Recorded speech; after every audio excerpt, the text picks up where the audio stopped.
In this video, I'm going to show you how to do the initial setup of your CreativeTime Web Hosted time and attendance system.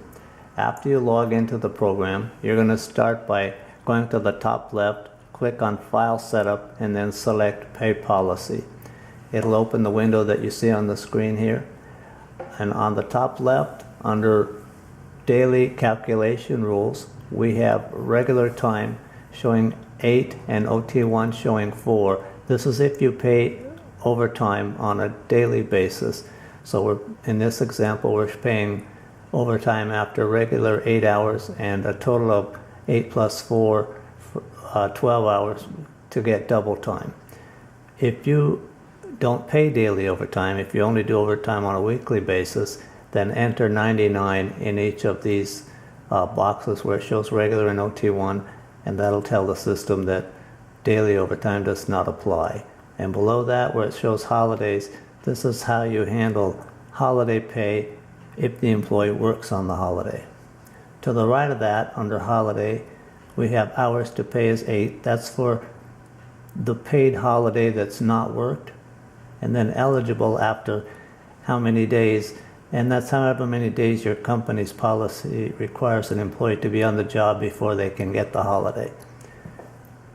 On the left, under weekly calculation rules, we show the overtime after 40 hours, and below that you see it says 1 week. And then if you pay overtime, double time on a weekly basis, you can enter in the OT1 field how many hours they have to work to get double time. If that doesn't apply, enter 99. And then first weekday, that's the day of the week that you start counting for the purpose of weekly overtime. And there's a drop-down box and you can choose the day that you need. And then below that we have vacation, holiday, sick, and personal, and it asks if you want to count those hours towards weekly overtime. If you don't, just uncheck those. To the right, we have minimum overtime minutes to pay, and we show 15. This tells the system that an employee has to work at least 8 hours and 15 minutes before they'll get overtime pay. That way, if they work an extra 2 or 3 minutes, it doesn't go into overtime. And the same thing can be done for OT2. Below that, we show shift start early and late punch rules. And this is used for reporting purposes. We have a early and late report that'll show you if an employee comes in too early or arrives too late. And the figure you put here is only used for that report. It doesn't apply to any calculations in the system. And then in the lower left, automatic lunch deduction after how many minutes. If, for example, you put 30 minutes, it tells the system that if an employee takes a short lunch, like only punches out for 25 minutes, it'll take out a minimum of 30. And below that, we have lunch, deduct lunch based on hours worked. And we show 6 hours and then a lunch of 30. It tells the system that if an employee is on the clock for 6 hours or more and hasn't punched out to lunch, the system will automatically deduct 30 minutes. If they do punch out for lunch, this is overridden and does not apply. And then to the right, let's look at punch rounding rules. Rule 1, round to the regular based on early and late windows. And this is, we'll get into this in the shift setup. Number 2 is no rounding. Number 3 rounds the in and out punch to the nearest quarter hour. So the 7th minute would round down and the 8th minute would round forward to the next quarter hour. Number 4 rounds the total elapsed time to the nearest quarter hour. So if an employee worked 8 hours and 7 minutes, it would round down to 8 hours. If he worked 8 hours and 8 minutes or more, it would round up to 8 hours and 15 minutes. Rule 5 is a combination of Rule 1 and Rule 4. Rule 6 is a combination of Rule 1 and Rule 3. Rule 7 rounds the time to the nearest 6 minutes or tenths of an hour. And then below that, we have consecutive day overtime. Since it's not very often used, I won't go into it. If you needed to use it, you can call us and we would help you configure that. After you've made the changes, you're going to click the update button on top to save your changes. You can have as many pay policies as you need, and you can add another pay policy by clicking on the white box on top.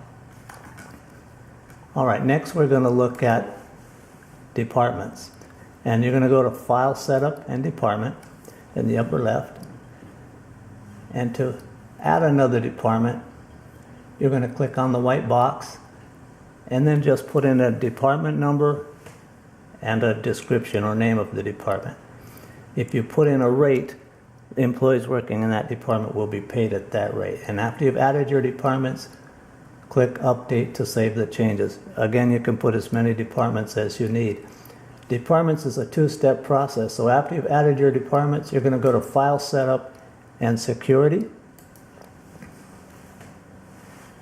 And when the security window opens, you're going to go on the tab that says Location and Department. And here you see a list of departments that are in the system, but you need to add the department to the right to make that department available to whoever is logged in. And then click the update to save your changes. Now we're going to look at holidays. Again, File, Setup, and then select Holiday. The holiday is a little bit different because in order to add a holiday, you have to click on the plus sign on the bottom. It'll add a new line, and here, when you click the down arrow, it'll open a calendar. You'll select the date of the holiday, the pay policy it applies to, and the name of the holiday, and how many hours you're going to pay for that holiday. And after you've finished adding your holidays, click the update button to save your changes. Now we're going to look at shifts. File Setup on the top left, and then Shift.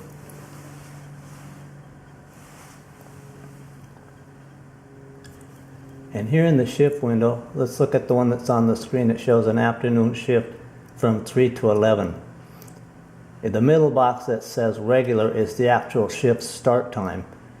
And what we use this for is to round in and out punches. So for example, if I wanted to say, if I set the early window to 2:45, it tells the system any punches between 2:45 and 3 will be rounded forward to 3 o'clock.